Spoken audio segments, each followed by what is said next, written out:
continued his unprovoked assault on referee Larry Sampson. See, Colonel, what you don't understand is this man here is a referee. He's not a fighter. You got football referees. These kind of shirts here mean referees, brother. You want to fight, grab on this. 250 pounds of sex appeal. And love to fight and can get down for real. See, that thing you talking about over in Africa, that's why people now then woke up about that. That gimmick went out years ago. This is the 90s, fool. So when you start picking on him, you start picking on family, and blood is thicker than mud. In other words, punk, it's a family affair. Less than a month later, backing up his words, Sampson's cousin, Iceman King Parsons, charged into the ring to try and put an end to DeBeers' racial attacks. Here's the Iceman. Hey. The Iceman intercepting DeBeers. He's trying to hit Bowl. That's right. And takes the shot. He was trying to go after Sanders. And the Iceman came to his side and knocks him down. I told you, Colonel, I'm here for a reason and not for a season. Tonight, sweetheart, tonight, you all mine, sucker. I told you, when you mess with kin folks, you mess with blood. And I'm gonna prove it once and for all, right here, tonight. You like Papa said, if you that way sometime, mercy. This racial fire will heat up tonight as the UWF Fury Hour gets set for another explosion.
Everybody, and welcome to the Universal Wrestling Federation Fury Hour. Great to have you with us. I'm Craig DeGeorge, and you know he is wrestling's living legend, Bruno Sammartino. We are back in the Big Apple at the Penta Hotel in the heart of New York City. This beautiful grand ballroom and a sellout crowd on hand. Our feature match, we've been talking about it for several weeks. Parsons, the Iceman, going up against Colonel DeBeers in a big grudge match, and this should be something else. This is a match that I'm really looking forward to because the Iceman, he is a angry man, and we're just going to see what Mr. DeBeers, or the Colonel, as we should call him, while he will handle the Iceman. All right, we'll find out right now. Let's get to Herb Abrams for more on tonight's card. Craig and Bruno will start off the Fury Hour with rugged Cowboy Bob Orton, the wonderful one, Paul, Mr. Wonderful Orndorff, the indestructible Dr. Death, Steve Williams, the crazy psychopath, Cactus Jack, and the feature, Colonel DeBeers, meets up with his new nemesis, Iceman King Parsons. Plus, as always, another loony landing with Lou Albano in Captain Lou's corner. And another fan's question gets answered on Ask the Wrestlers. That ring is your link to all the news and happenings in the UWF on the UWF Power Line. Find out where the match is going to be in the future. Plus, hear what your favorite UWF wrestler have to say. Just dial the Power Line at 1-900-4204-UWF. Call now. Here he is, from St. Louis, Missouri, Cowboy Bob Orton! Craig DeGeorge and Bruno Sammartino, and there he is, the Ace Cowboy Bob Orton, making his way through the SRO. Big crowd here at the Penta Hotel to the tune of Bonanza. Well, you know, but we see Bob Orton here, and of course he's managed by John Tolis. And we said this before about Orton, like him or hate him. But one thing you can't take away from this guy, this is a talented man. He's also a very vicious man. But when it comes to wrestling skills, this guy, he knows it all. I mean, he comes from a great wrestling family, and he's great. Yeah. Now he's got a manager. Yeah. That's right, John Tolos. Of course, John and Chris Tolos were tag team champions. They were one of the best combinations throughout the 50s and the 60s and the 70s. Now he's a manager, and there he is behind Orton, as if Orton needs needs more fire to him, and Tolos can certainly, with his devious mind, can contribute to that. I like the word you use, fire. His opponent is Sonny Blaze, 232 out of the Big Apple, in front of his hometown crowd. Tolos said he's going to suplex New York City here with this man, Bob Orton. How about that? We'll see. Quick arm drag, hip toss, if you will. Nice arm drag. And again, Orton, if Orton wanted to, he could go again there against the best, and give a beautiful scientific match, and might not wrestle most guys. That's how talented the guy is. Unfortunately, he's a sadist who likes to go in there and be violent and really do as much damage as he can to an opponent, mostly through illegal maneuvers. Next week, he will get his grudge match return with B. Brian Blair. We'll have that one for you here on Sports Channel America. Of course, Orton headbutted Honey, B. Brian Blair's manager, several weeks back. John Tolos also led that charge. Honey has recovered, thank you. Doing just fine, and B. Brian Blair is all he's been talking about. Wherever you see him at dinner, he just keeps talking about Bob Orton. Yeah. First of all, she recovered, as you said, from a pretty bad, severe, from what I said, concussion. She is back. She is looking great. And you have to wonder, as much as B. Brian Blair is looking forward to this match with Orton, but the question still remains that you have John Tolos loose out there. And that in itself, provides you with a tremendous danger for Honey and Blair. Look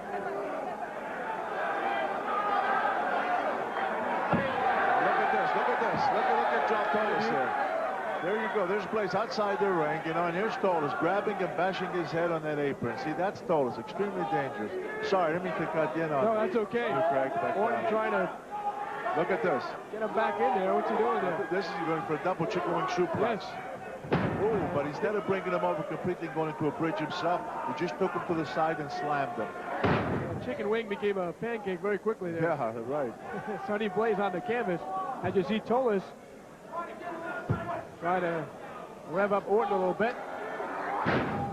There's a big arm chop. And Tolos starting up with his whistle. This whistle saying, come on, come on. More. Meanwhile, Orton's really been doing a number on Blaze.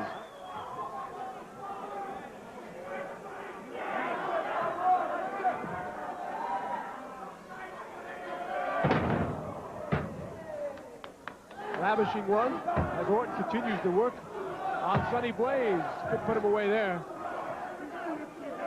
What was that? He's talking to Tolos, and Tolos evidently told him something. I thought he might have had the opportunity to take the pin on Blaze there, but instead he got up. Orton going for his suplexes here. Oh, power slam. That nearly rocked the canvas and ripped it in half. Tries to get the 3 count, but just see what he did. He purposely slammed it close to the ropes so that he could put Blaze's foot over the rope for the referee to break, suggesting, in other words, look at it. I mean, what's on their mind? Is it so that Tolos can do something when the referee's distracted? I don't understand that maneuver. He could have slammed the right to center ring and take the pin. He does have him close enough. Now Orton working the face. Oh boy, he's really working that face area, Bruno, on that side of the head. He got a couple of right hands in on Sonny Blaze. And Blaze is a flame here. Got him on a front face lock now, and now he's going to look like he's going for a vertical suplex. Let's see. One of the best in the business at it. No, going back from the top turnbuckle. He's going for the fake suplex. Watch, he's going to climb up there. He's going to do it. No, he's not going to do it from the middle rope, is he, Bruno? He's not going to. Oh no. And I'll tell you what, nobody does this better than Orton. When Orton gives you this powerplex, believe me, that's curtains. And look at this. Look at the height he's going to make. Super suplex. He put him away with that. 2, and yes, he got him. Bob Orton with a terrific suplex. The winner, Cowboy Bob Orton. The winner indeed. After a suplex like that, how are you going to get up?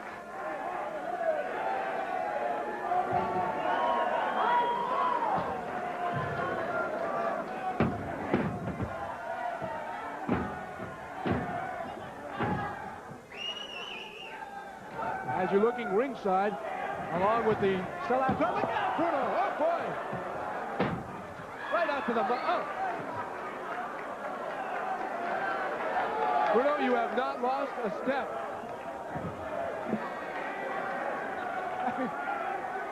Oh, boy. Bob Orton throwing Sonny Blaze out on Bruno. Sammartino is taking the headset off, as you can see, to help out Sonny Blaze. And, boy, he has not lost a step, my partner.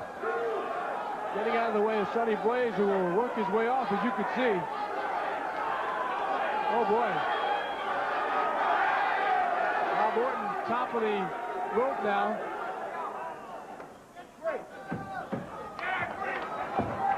Well, Bob Orton has been a rule breaker his entire career, and he's certainly not going to stop here in the UWF.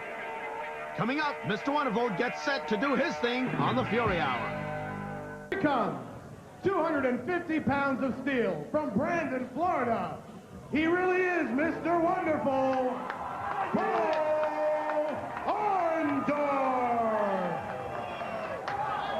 There he comes, Mr. Wonderful, Paul Orndorff. With a mission, determination. Talk about a guy who's always in tip-top shape and who's very aggressive in that ring, and that's Paul Orndorff. He's like a machine in that ring. Paul Orndorff, next week, Bruno, next week, will meet. This is going to be something else. He will meet Dr. Death, Steve Williams. As you take a look at Chris Michaels. And I'll tell you what, when those two guys meet, you know, Dr. Death, by the way, he'll be on the next match here, you know. Yes, he will. Next match, of course. But what I was saying is next week, those two combatants will be in the ring together against one another. That's not going to be a match. It's going to be a war. You're right about that. Look out, Bruno. You had to move out of the way last time. And Orndorff throwing Chris Michaels here out of the ring. This is going to be a dangerous spot, Craig. Bruno, I think they still think you're wrestling. Yeah, I don't know. This keeps up. Oh, gosh. Great suplex by Paul Orndorff. And you know that Dr. Death is watching this match in his dressing room. He'll come up next, as we mentioned. Oh, there's a great clothesline, flying clothesline by Orndorff. And I'm sure Paul, Mr. Wonderful Orndorff, will be watching Dr. Death. And as we said, next week, they'll finally get to settle this incredible match, grudge match. Orndorff, of course, got hit by that chair, as you recall, Bruno, several weeks ago by Dr. Death, viciously, split him open. Well, Orndorff got hit by that chair, and when you know, Steve Williams had no business getting involved.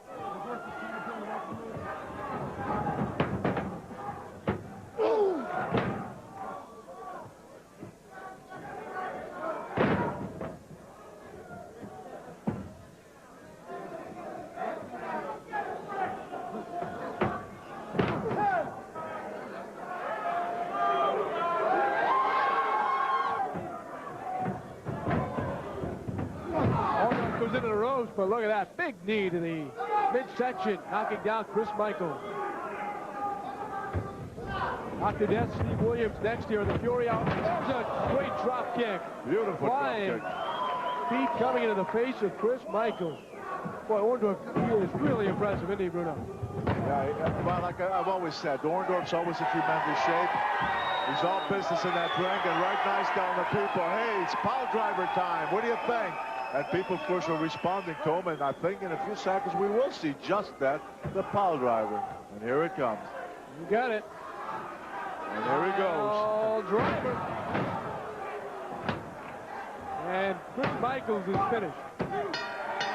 Stick the fork in it, as they say. The winner, Mr. Michaels, victory. Mr. Wonderful Orndorff. Coming up, Dr. Death makes a house call. What?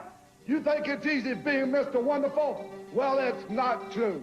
People are always trying to throw me around. And to make sure that doesn't happen, I use Joe Weider's Total Arm Blaster. It's the best way I know to keep my arms pumped and strong. So if you want massive steel-like arms, do what I do. Blast away with the Total Arm Blaster. 1-800-423-5713. Call now. The Rice Hotel is a traveler's delight, comfortable and convenient, and situated literally across the street from New York's LaGuardia Airport. A full-service facility featuring Timothy's Restaurant, a restaurant for all occasions, Valentine's Lounge with our famous Fridays happy hour, plus 288 tastefully decorated rooms and suites, courtesy van service to LaGuardia, and much more to make your stay a memorable one. For reservations, call 1-800-23-RICE. Bruno, I read your book, and it's fantastic, but I thought I knew everything about you, and I guess I don't, because I've learned some very interesting facts. What inspired you to write this? Well, Herb, for years, people have been asking me so many things. They were curious about my life because they knew I came from Europe. They knew I was there during World War II. They wanted to know how I got into wrestling, my weightlifting. And so, but what really inspired me to write is because somebody said to me, Bruno, there are so many kids who start off with nothing and they think that there's hopeless, there's no future, and you really came from nothing. And so I thought if I could inspire some youngsters into giving them the will, the desire that there is something out there for them. And so I wanted to put my whole life story in that book, not only about wrestling, but my very beginning, my experience, like I said, World War II, and coming over to America, what it was like into wrestling, and a lot of insight about the wrestling game itself. What do you think has come of the wrestling game since you started out in the late 50s and 59, 60, as opposed to what's happening to wrestling today? Well, I'm inspired, thanks to you, of the UWF, because it seems to me like we're getting back to basics in so many ways, because I was really disturbed with what I'd seen in more recent times, where it become a little bit too gimmicky, too show business, too many painted faces and too many animals and cartoons. So I was very disillusioned with all that because I love wrestling, and so I'm glad that I think we're heading back to the right direction. And if you love professional wrestling, you'll pick up an autobiography of Bruno Sammartino. Bruno Sammartino, wrestling's only living legend. Here's how to order. Just send a check or money order along with your name and address to Bruno's book, 702 Washington Street, Marina Del Rey, California, 90292. And be sure to include $2.50 for postage and handling.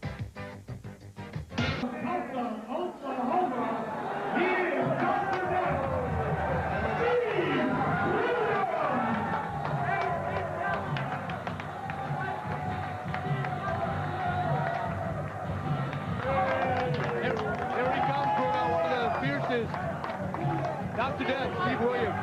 No question about it, boy. He's look at this guy. He's fearsome looking, isn't he? And there's a guy, when you talk about tough, there's a guy that certainly has a reputation not only throughout the United States, but throughout the world. He's very big over in Japan.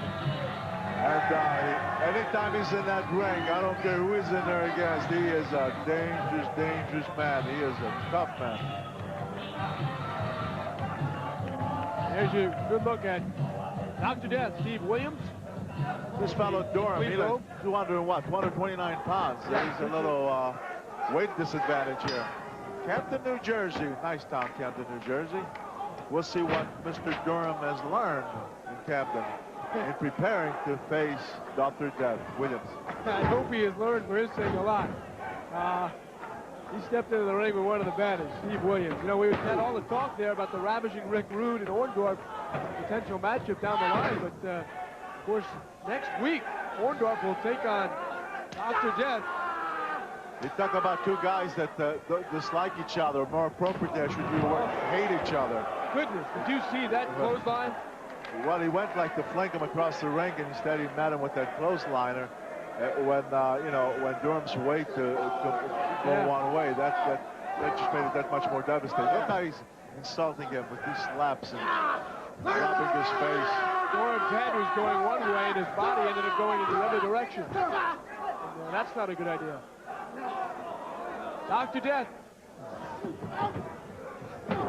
Oh, look at this. See what he's doing? He's holding him by the back of the head and just coming up the knee to his face and just hammering away with the knee. You know, it's very hard to get some information from Dr. Death. You try to talk to him.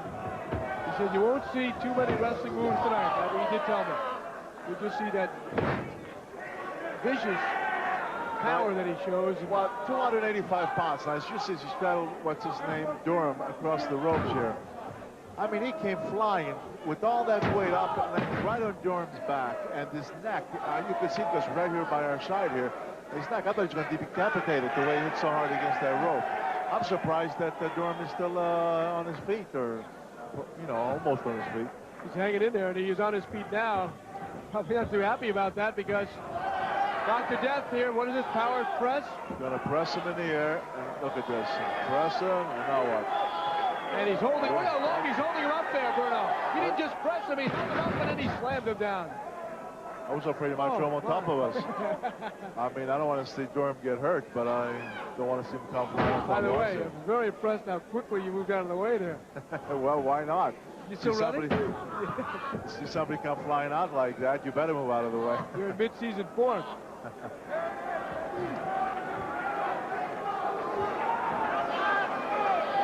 Hey, the abdominal stretch. Abdominal stretch. Now, this can be a submission hold, especially when a guy like Williams, who's strong, probably applying it as he is. I mean, right now, that move, I'm sure that Durham feels like all his ribcage are just being pulled apart.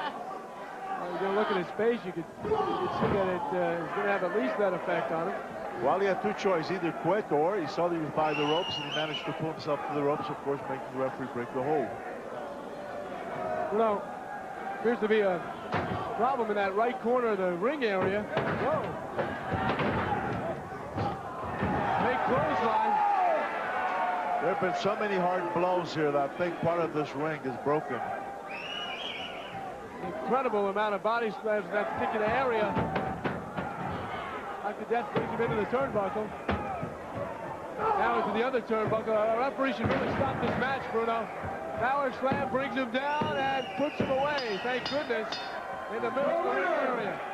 Steve Dr. Death Williams. The clock's ticking. Time to bout up. Paul Orndorff. It's like me walking down the beach. You're going to be out there playing with the sand castles, and I'm going to bury you and start kicking sand in your face. We're in New York, New York, and you told everybody in the world it's going to be a bloodbath. Huh? New York hasn't seen a bloodbath. If that's what it comes down to be, it'll be a bloodbath. Because I'll tell you, this is the strongest man in professional wrestling. Paul Orndorff, time's coming. It's all over with. Dr. Death is going to stampede you, and it'll be a bloodbath you're laying in. Oh, yeah, Dr. Death. 1 week from tonight, on national TV, you and I are going to step into that ring. You know, I overheard those comments that you were going to do to me what you did to that man out there. Well, I'm not that man that was in that ring. I'm Mr. Wonderful Man, and I've been all over this country. I've stepped in the ring with every great athlete there's ever been in the wrestling ring. And I know exactly what I'm up against. I know exactly what I got to do, my friend. And when you and I step in that ring, I haven't forgot the chair up beside the head. I hadn't forgot those 6 stitches that you put in my head, my friend. So when you and I get it on here next week on national TV, oh, you know what's going to break loose. The whole wrestling world is going to be tuned in right here. The match of these great gladiators happens on the Fury Hour next week. The rubber band man, Captain Lou, is next in Captain Lou's Corner.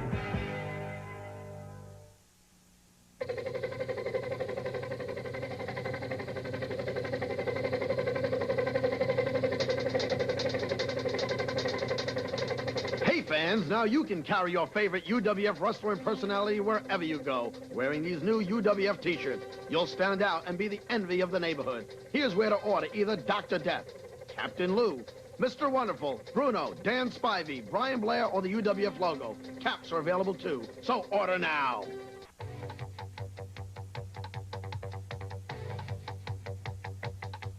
Yes, wrestling fans, it's Captain Lou Albano back again this week with the Captain's Corner. You know, I was appalled at the tactics of Colonel DeBeers coming out here and saying he would not wrestle or didn't want a black man in the ring. Well, let me tell you this. My cousin is Lou Duba that handles Evander Holyfield, the heavyweight champion of the world, and he's a black man, and I'm proud to say that I have a great black man right here with me, and here he comes. Come on now, brother, and tell him where black is at. Go ahead, brother.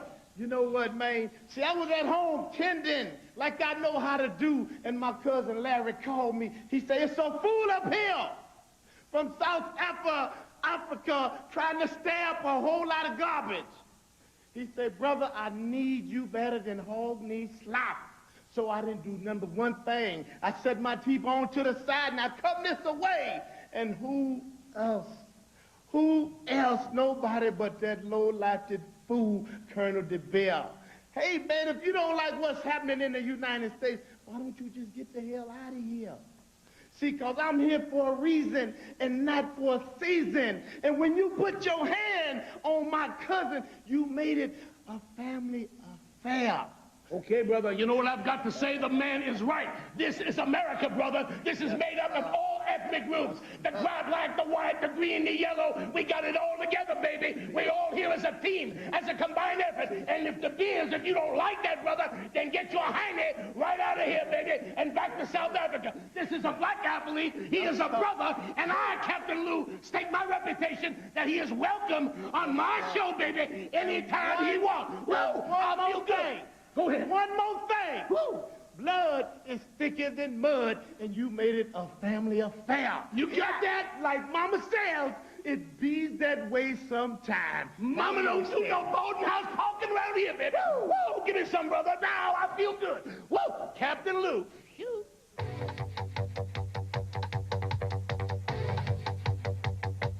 Bruno, hasn't New York been wonderful for us? New York is great. Yes, it has been wonderful, but New York always has been wonderful when they see the best, and that's what they're seeing here, the very, very best. And a reminder that our next live event in New York takes place at the same Penta Hotel on Saturday, February the 9th. This night promises to be even better than our great card there earlier this month. Call for tickets now. Just dial 516-587-4UWF. Hey, you little Mr. Wonderfuls out there. You think Mr. Wonderful got to look like this by eating wimp food like cheeseburgers, french fries, and quiche? Get real. A talented serious athlete like me needs real nutrition. So I drink Joe Weider's Dynamic Muscle Builder. It's got high-quality protein, amino acids, vitamins, minerals, and other important stuff I need to beat, meet my opponent in the ring. And it tastes great, too. And it's just like a thick, rich milkshake. Joe Weider's Dynamic Muscle Builder. Tough nutrition for us tough athletes. And here's the number, 1-800-423-5713. And it's great. Call 1-800-423-5713 or send a check or money order to Weider Health and Fitness Department, DMB 615 West Johnson, Cheshire, Connecticut 06410. Hi, Killer Kowalski here. You've seen me before, all you old fans. Now it's for the young fans to see the young wrestlers. And UWF, the world's champions, are here. UWF produces the best there is in wrestling. So tune in and listen to the best there is. World's champions in wrestling. UWF, none other. That is the best. It's that time again. Time for Ask the Wrestlers and your chance to win a free UWF t-shirt and cap. This odd question was sent to the UWF by Melissa Zink, who somehow had heard that Mr. Wonderful was no longer among the living. In reply to your question that you asked, Melissa Zink, you know, people like to spread vicious rumors, and it's very obvious that I'm not dead, and I really don't know why somebody would want to spread something like that, but we do have some cruel people in this world. We do have people that like to spread gossip and talk and just like to stir up trouble. So let that be a lesson learned to you that don't believe everything you hear. Thank you. Melissa will receive a free t-shirt and cap, and you can too if we pick your question. It's easy to become involved. Just send your name and address and question to Ask the Wrestlers, 702 Washington Street, Marina Del Rey, California, 90292. Weighing 280 pounds, from Truth or Consequences, New Mexico, Cactus Jack! Alrighty, more surprises here this hour. The Universal Wrestling Federation and the Cracker Jack boxes have. Well, it's been unbelievable. Well, of course, we've seen Cactus Jack at the, the UWF before, but I'll tell you what, this guy, every time you see him, you wonder, you say to yourself, what is this man? Who is he? I mean, he's an amazing guy. I've seen him on that concrete floor getting slammed and suplexed, and it seems like this is the man who feels no pain. I've never seen anybody like him. Yet another star, the Universal Wrestling Federation.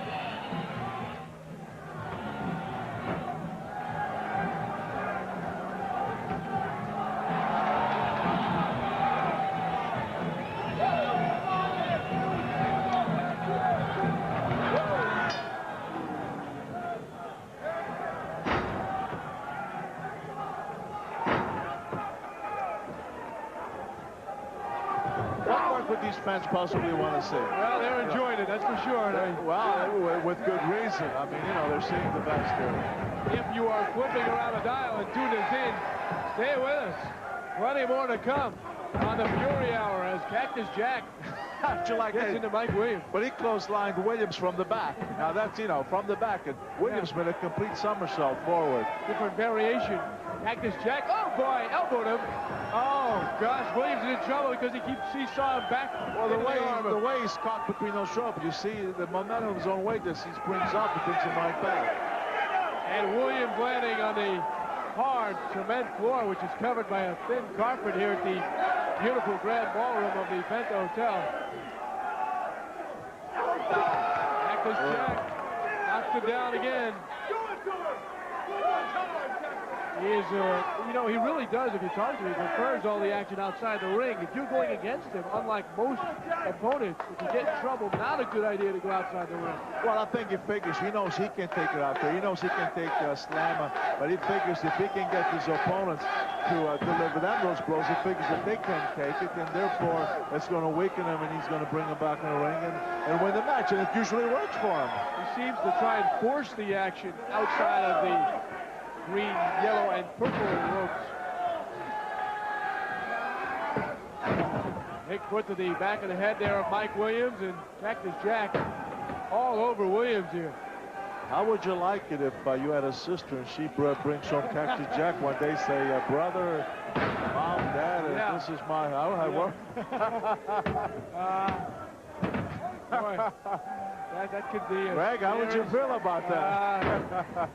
I certainly would try and persuade her to look for somebody else, but then again, then you have to go head-to-head with this guy, and you might not want to do that either. So, yeah, he doesn't even... If you're going to tell her that, you tell her privately and alone, not in front of him. That's right, on the side. Yeah.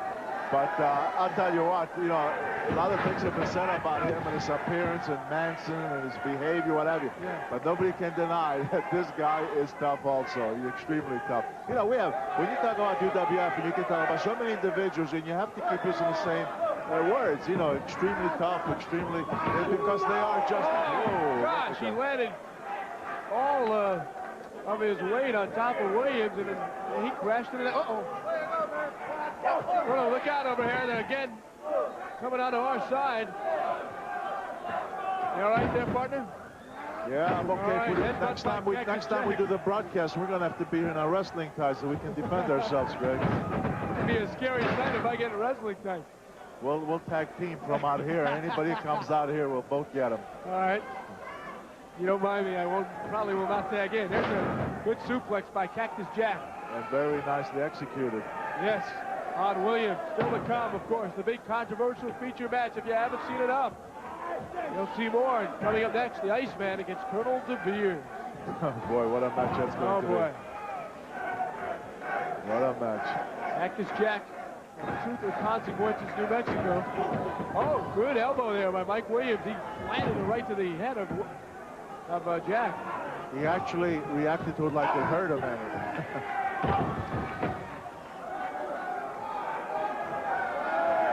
Look at Cactus Jack. He says, I got him now. Looking at the groin area, put both of them outside the ring. Now that's one of his favorite maneuvers. He comes and he clotheslines his opponent, but when you're in rope like that, he throws his whole weight behind it, and as you see, they both come flying out of the ring. Now, you know, he could get hurt, well, a normal human being could get hurt easily, just like the man who delivered the blow, too. Look out here, he's gonna, oh no, he's gonna, oh gosh, he power slammed him onto that cement floor. Question is, will Mike Williams come back in that ring now, after that blow? Tell you what, you would tell me about what I would do in certain situations. Oh gosh, he came flying down with an elbow. He came from the canvas, Bruno. This guy is sick. Think he's dealing with a full deck? He doesn't have a full set of teeth or a full deck. And now he goes in the ring. You would think, where's the count? The referee now is counting. There it is, yeah. There's the count out. Oh gosh, I hope Mike will get up.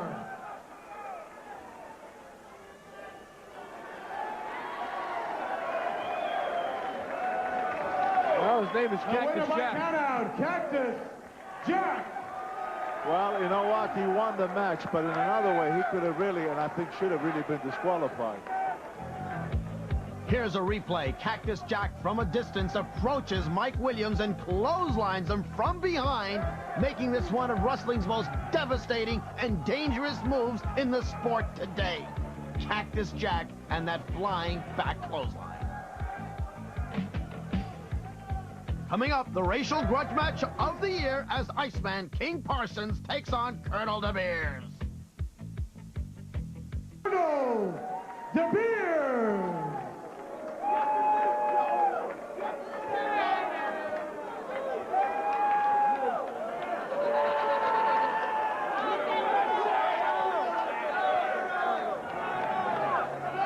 Bruno, I see Colonel DeBeers making his way into the ring area, and this is one we have been waiting for about 5 or 6 weeks. But Craig, have you noticed something about Colonel DeBeers? What? He doesn't have that patch on his eye. Oh, that's a good point. Yes, you're right. He's had that pirate patch over his right eye. You know, whoever gave the advice to take it off was thinking, because he's going up against the Iceman King Parsons. And making his approach to the ring at this time, weighing in at 237 pounds, from Dallas, Texas, he is the Iceman, King Parsons. Did you see the Iceman coming in to the tune of Ice Ice Baby? DeBeers was in a match and whipped a referee, a black referee, Larry Sampson, who just happened to be the cousin of the Iceman. This was several weeks ago. Of course, DeBeers was going to face a suspension, but Sampson said, no, I don't want him suspended. I got another way to take care of this guy. And he did it by calling this man his cousin, the Iceman, King Parsons, who is now into the ring and is looking forward to this matchup. He had his date circled on his calendar. No doubt about that. And there's an awful lot that's been said on both sides here, Greg. And the Iceman, of course, he has expressed his feelings about the DeBeers and what he did to Wisconsin especially. And DeBeers, of course, has been very vocal about his feelings coming from South Africa and so forth. So there's a lot of hate here. And it'll be interesting to see. Okay, DeBeers immediately takes over on the Iceman. But this is the kind of a match that's going to go back and forth and see who's going to outlast who. Fans on the edge of their seats here at the beautiful grand ballroom in the heart of Manhattan at the Penta Hotel. Irish whipping. Oh, great clothesline by the Iceman. And now lefts, a series of lefts by the Iceman, and the double shot to the neck area.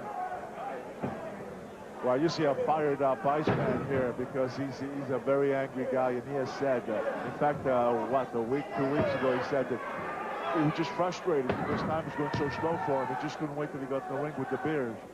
And so now it's here, and he is anxious. But again, it's not going to be no easy pickings here because anybody who knows DeBeers, you know, you can hate him all you want, but this is a tough individual. He's a big 295 pounds. So you know that you know he's tough, and you know he's vicious, and you know that he hates the Iceman. Yes, he does, and well, he's disgusting. Colonel DeBeers, things he stands for. I kind of thought we got rid of this attitude back in the mid-1800s when Abe Lincoln came along. But DeBeers, just a disgusting example, and certainly many rooting for King Parsons here, the Iceman. He does have his hands full, however, with the big tough DeBeers from South Africa. Now he was, that's not what he had in mind when he was running the Iceman across that ring. He wanted to run his head against the buckle, and the Iceman put his foot up and ran his head, DeBeers' head against it instead. The Colonel. One tackle, let's see. The near 300-pounder knocking down the Iceman. Whoa, good job by Iceman. And the clothesline that knocked down DeBeers. A lot of press there. They really haven't covered enough, Bruno. And takes the double boot shot to the head. But did you hear those boots? I mean, you really heard them hit against the Iceman's head. Wow, that stung. Very colorful tights there, by the way, for the Iceman. I see he used the 295-pound leverage as he drove himself backwards in pulling the Iceman against those ropes. And just like a slingshot, he went flying back. Especially hit him with the in the midsection and the upper chest, and I think it knocked the wind out of him pretty good. Now that knee midsection, that really knocked the wind out of you. DeBeers in the fatigues, and you know, Bruno, he does not have the typical wrestling shoes either. There's a heel on those shoes. I've always questioned about that. Is how he's allowed to use those, you know, because I don't think that they meet with the requirement, you know. Sure, you get a good shot of it there. Look at those boots. You can see the heels and the boots. It looks like he's ready for the snow. Look at the spikes like that leather. Look at that underneath. I mean, you know, that's thick stuff, and you know, you kick somebody in a.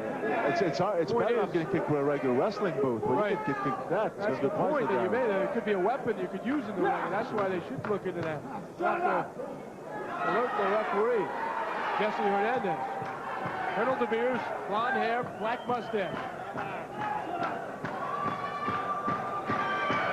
And you know, we've been talking about what the Iceman's trying to do. You know, DeBeers wants to make a point here in this match. There's nothing that would give DeBeers greater pleasure if he could get a win here tonight and stick his chest out and parade around the ring and say, "See who's superior," what I've been saying all along, that the South African mentality. But I don't know. I think that before he'll achieve that, this guy, I don't know if it can be done, because this man here, the Iceman, he's been preparing too much. He's got, ooh, what a, now here we were talking about that's right. Yes, he got the heel. It looks like he almost put a mark in his head. Yeah, I mean, he really came down high. Keep in mind, this is a 300 pounder, you might say, 295 pounds. Yeah. So it's better enough he's got those boots or a weapon, so when he puts in that weight behind it, comes down on there. Iceman comes back with a big chop. By the way, wherever you are, Larry Sampson, we are with you, the referee, who was brutally handled by DeBeers several weeks back, the cousin of the Iceman. I'm sure you are watching here. A real gentleman. You know, he's a terrific referee. He's a very fair guy. He's does his job. He's certainly well qualified. And for the abuse he took from DeBeers, absolutely called for. Bruno, big left hand, knocks the 300-pounder down. Parsons trying to put something together here, and he's certainly wobbled the Colonel. The Colonel looks like he's half asleep right now from those mighty headbutts of the Iceman. I think, hey, a couple more of those, and he might go down for the count. Of course, the big move for the Iceman, what he calls his rumper and stumper, and he uses his rump, which is rather sizable, by the way. But right now, look at his head bob. The Colonel can hardly be on there, can't stand on his head. There's leverage. You always talk about leverage, Bruno. We go into the middle rope there, came down with a little extra. And there's that rumper and stumper. Parsons, he twisted him up, Bruno. This is the chance for Parsons now. The Iceman has him twisted up. Now, the referee, I would assume he's going to try and help DeBeers out here, but you wonder if he knows Sampson very well. And look at DeBeers, 3 shots at DeBeers for the Iceman. Pushes away just you've got to be careful, because that will cause a disqualification. You can't do that, Iceman. Don't do that. That'll cost you the match. You know, you can't touch a referee. DeBeers is trying to get free. Oh, he ducks underneath the Iceman. Now Iceman is twisted up. Got his feet touched. Well, he better get out of that for his own sake. And he takes that big boot to the midsection, knocks him down. What a matchup here. You know, the Iceman in a way was lucky, because when he got those feet tangled, it didn't catch on his heels, because otherwise, if he caught on the heels, he would have really needed a tight thing, and hanging upside down, he may not have been able to get out, and he would have probably been counted out. But as it was, even though he got some help from DeBeers with that vicious kick, which just helped him slide through those ropes and go on that floor. Iceman coming back in. Still on the outside apron area as DeBeers is landing that big right hand and the arm, chopping into the neck area of Parsons. Oh. Hernandez warning DeBeers. And again, Bruno, we talked about that boot, which is shot to the midsection. Well, you know, DeBeers is making the salute, and he's standing there with his arrogance of his, but the match is not over yet. The Iceman is back on the apron, and don't cut him out yet. Don't forget, next week,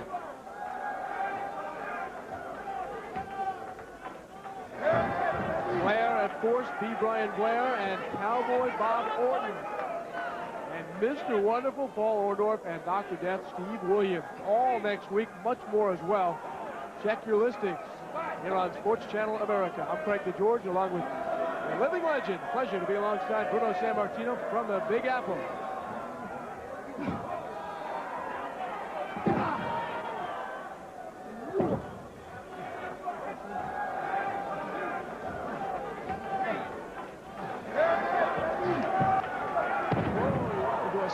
flip, but did you see that the Colonel moved out of the way, and the Iceman really came down hard on his back. I think the Iceman may have underestimated the speed. When you think of a 300-pound guy, now he could be in trouble.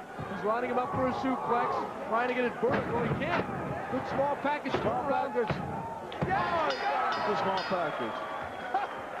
How do you like that? He went to suplex. Iceman!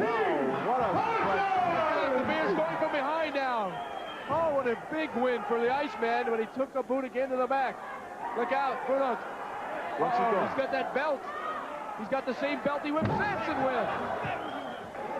How do you like that? And you know, he kind of caught the Iceman from the back, and he cut him with that vicious knee. He got around his now. Get in there, referee. Now Jesse Hernandez has got to get in there.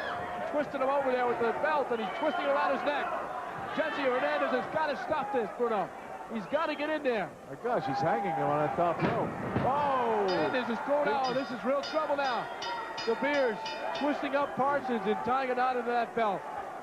What in the world is he trying to do? Look at this. He's tying that belt not only in his neck, but on that top rope. Now watch, he's going to go outside the ring. What? Probably yangle his legs.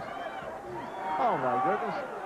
Ah, but it's not tied to the rope. Look, he didn't get it tied. Fortunately, the Iceman, Bruno, won this match, but you couldn't tell right now. No. DeBeers, he grabbed something else, got somebody else's belt. Oh! I think he ripped the belt off somebody near ringside. And then he goes right into the turnbuckle and the steel pipe. Boy, this match... Bedlam breaking loose here. DeBeers, who lost the match. Iceman raising his hands, but very difficult to show the gratification that I'm sure he enjoyed after the conclusion of the match. What a card next week, beginning with Steve the Wild Thing Ray, David Sammartino going up against the Russian Bear Ivan Koloff, the exciting new tag team, the Power Twins, the controversial matchup with Brian Blair with his manager Honey and Captain Lou in his corner, meets Cowboy Bob Orton and his mentor John Tolis. Newcomer sensation Sonny Beach, and the match of this new year, Steve Dr. Death Williams against Paul Mr. Wonderful Orndorff. What a card! UWF, the Universal Wrestling Federation, the pinnacle in sports programming.